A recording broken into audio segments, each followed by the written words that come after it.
Right, I just wanted to do a quick review on this Virutex AG98F. I've had it for 5 years now and I use it every week, building big projects. Loads of melamine sheets come through my workshop and all of it needs edge banding. 90% of the time I'm using this 22mm thick pre-glued Lissa oak melamine edge banding from Veneers online. Yeah, this is an AG98F, which you can see there. Doing it.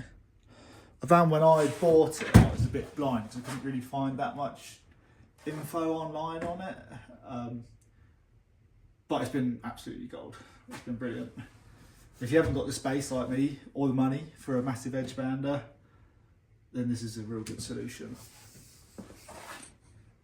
So when I say I use it a lot, this is today's job. I'm about to edge all of them and all of this, and they're all 8 foot long. And there's, I don't know how many bits there is, 15 lengths there. And I'll do a quick video of how I do one, and then I'll just time lapse the rest of it. Let's go.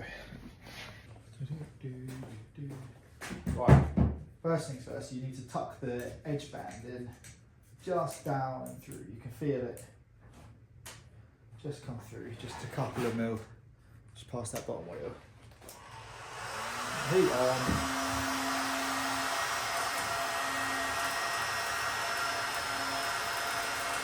So at this point here, you can see I'm going nice and slowly.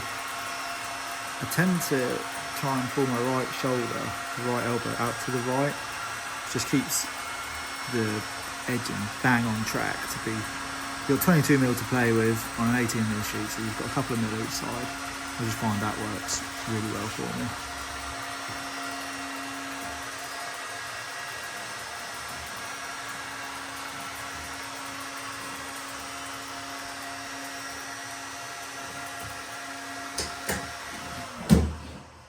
See what I mean about not having a lot of space.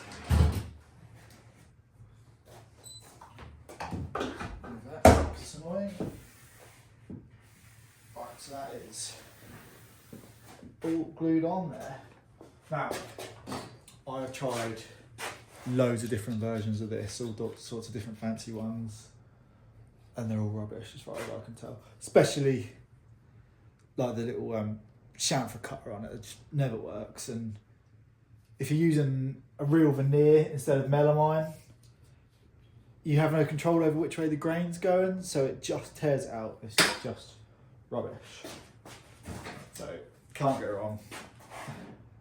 Scissors to cut the ends off.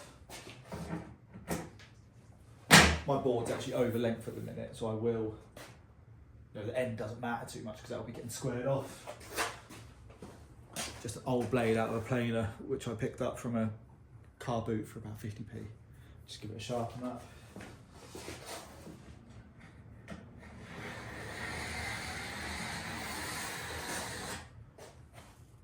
Easy. You can't, I just can't find a better way of doing it.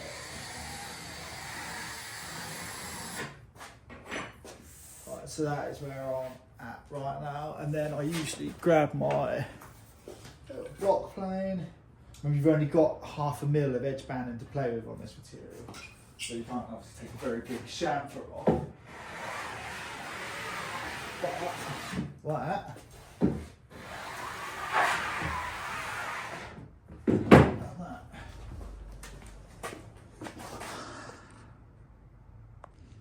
And then it ends up like this. I would say that's pretty good. Like I say, I do this, not specifically edge banding, but joinery, furniture, bits and bobs all day, every day. Never had a problem with how that's turned out.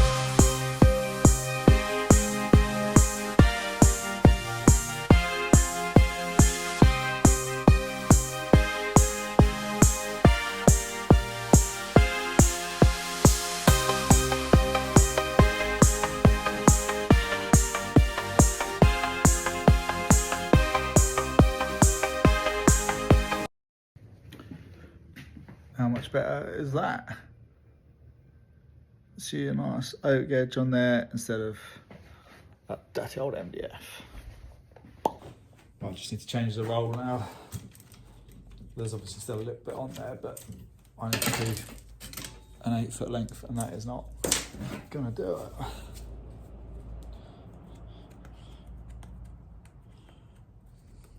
This is fun.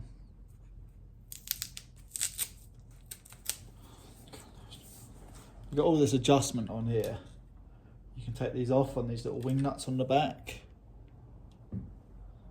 Move them up and down all the way up to here even. Some rolls vary, but I mean, I just always buy from veneers online, which have got the same size. So I don't very often have to change it really. That slides in there. Nip that up.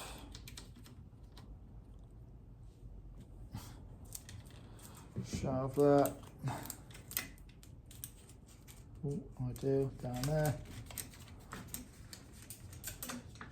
It's good. Obviously, it's got quite hot now, and I am sticking my fingers in it, which isn't ideal.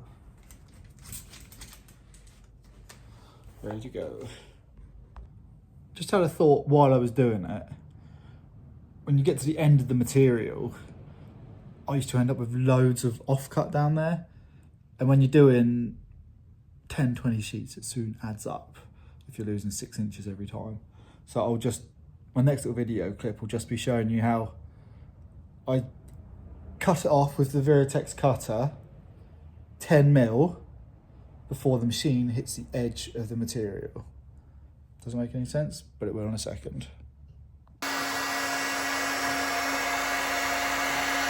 So coming up towards the end now. About 10mm in, flip it. And then you just end up with that little flap. Whereas previously I was just dragging it off and then cutting it. Something that is a little bit annoying about this is I've now got to do, I don't know, 7 or 8 bits, which are 18mm by 60. And when you're doing like 60mm strips or anything thinner, you come into a bit of a problem because the minimum depth on it is actually like 95mm to clear all of that. So what I'll end up doing is putting one of my pieces on the workbench and then balancing another on top, so then I end up at 120. It's not an issue, like it's just something I didn't realise when I bought it. Right, you can see that I've got 2 60mm parts sat on top of each other. Grab the edge band run that through there. And then do that, always on speed 2. I don't know why it's got a number 1, I don't know why you'd want to do it slower. I tend to run my fingers along it, my finger on my thumb front, because this is still hot here, so I just figured it gives the edges a better chance of getting stuck down while the glue's still acclimated. To be fair, it's never a problem if we don't do that. Just do it.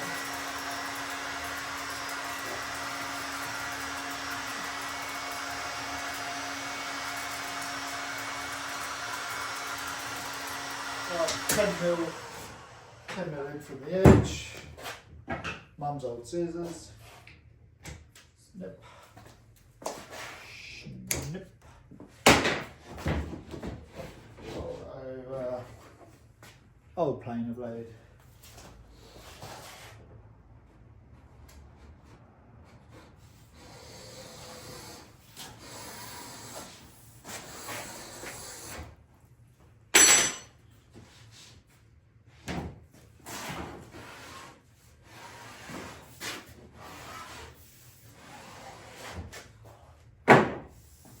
Done.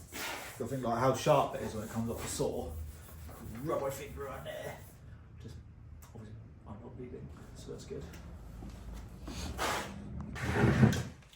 So I hope this video has been helpful for a few people. I just thought it was worthwhile doing a real life, honest review of something that I've actually used for, I say, nearly 5 years now. I've got loads of other tools, which again I use all day, every day. And I think I'm just going to keep uploading reviews as long as people are interested, and also other videos like my camper van conversion, a couple of engine conversions on cars and bits and bobs that I've done, loads of other stuff coming up.